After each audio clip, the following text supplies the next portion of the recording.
अगर आपने अभी तक हमारा चैनल सब्सक्राइब नहीं किया तो अभी सब्सक्राइब करें और बेल आइकॉन को क्लिक करके हमारी लेटेस्ट वीडियोस के बारे में अपडेट जानें। हाथरस मामले में खुली पुलिस की पोल। सीबीआई ने भी माना पीड़िता से हुआ गैंगरेप। गैंगरेप को झुठलाने वालों की हो रही अब फजीहत। पेड मीडिया संस्थानों पर भी लोगों को गुस्सा। पुलिस और प्रशासनिक अधिकारियों का झूठ उजागर। अक्सर कहा जाता है कि अपराधी कितना भी शातिर क्यों ना हो, लेकिन वो अपने पकड़े जाने का कुछ न कुछ सबूत हड़बड़ी में छोड़ ही देता है।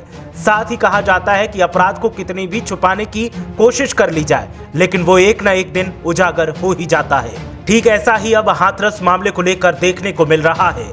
प्रदेश की योगी सरकार ने पुलिस के सहारे इस मामले को लेकर जो किया, आज वो सब सरकार के गले की फांस बन गया और जो लोग अब तक पीड़ित परिवार को आरोपी बताने में लगे थे, अब उनको जवाब देते नहीं बन रहा। खासकर भक्तों के पापा मोदी की सीबीआई ने उन्हीं भक्तों की बखिया उधेड़ दी जो पीड़ित परिवार को अपराधी बता रहे थे और पीड़िता के आखिरी बयान के आधार पर सीबीआई ने अपनी रिपोर्ट देते हुए साफ कह दिया कि मृतका के साथ गैंगरेप हुआ था। जैसे ही सीबीआई ने ये रिपोर्ट दाखिल की, वैसे ही प्रदेश का विपक्ष अब सरकार, पुलिस और बीजेपी समर्थकों पर हावी हो गया। अब विपक्षी दलों का साफ कहना है कि जो अधिकारी केस को झूठा बताकर विपक्षी दलों पर केस दर्ज करने की धमकी दे रहे थे, क्या अब सरकार उनके खिलाफ केस दर्ज करेगी या नहीं। सपा नेता हो या फिर कांग्रेस नेता या फिर आम आदमी पार्टी, हर दल अब प्रदेश की योगी सरकार को घेरने में लग गया है और सबका कहना है कि प्रदेश सरकार के इशारे पर गरीब दलित की बेटी के साथ हुई दरिंदगी को ठाकुरों को बचाने के चलते गलत साबित करने की कोशिश की गई।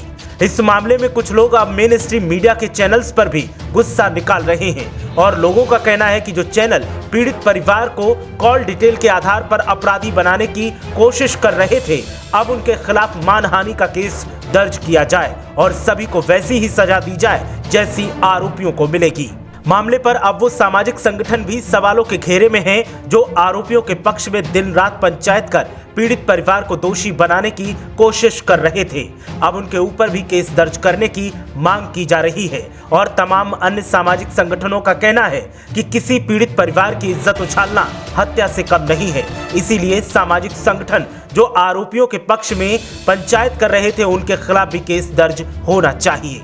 वहीं मामले पर पुलिस के उन अधिकारियों पर भी केस दर्ज करने की मांग की जा रही है जो रात में शव के अंतिम संस्कार को सही बता रहे थे और रेप की पुष्टि न होने का दावा कर रहे थे, जिसमें उत्तर प्रदेश पुलिस के एडीजी रैंक के अधिकारी तक शामिल थे। खास बात यह है कि अधिकारी न जाने किस ऊपर वाले के आदेश से उन मीडिया कर्मियों को भी गालियां दे रहे थे और रोकने की कोशिश कर रहे थे जो उस वक्त हकीकत दिखाने की कोशिश कर रहे थे। अब सवाल यही है कि क्या इन सभी के खिलाफ केस दर्ज किया जाएगा या नहीं। ब्यूरो रिपोर्ट, मीडिया हलचल।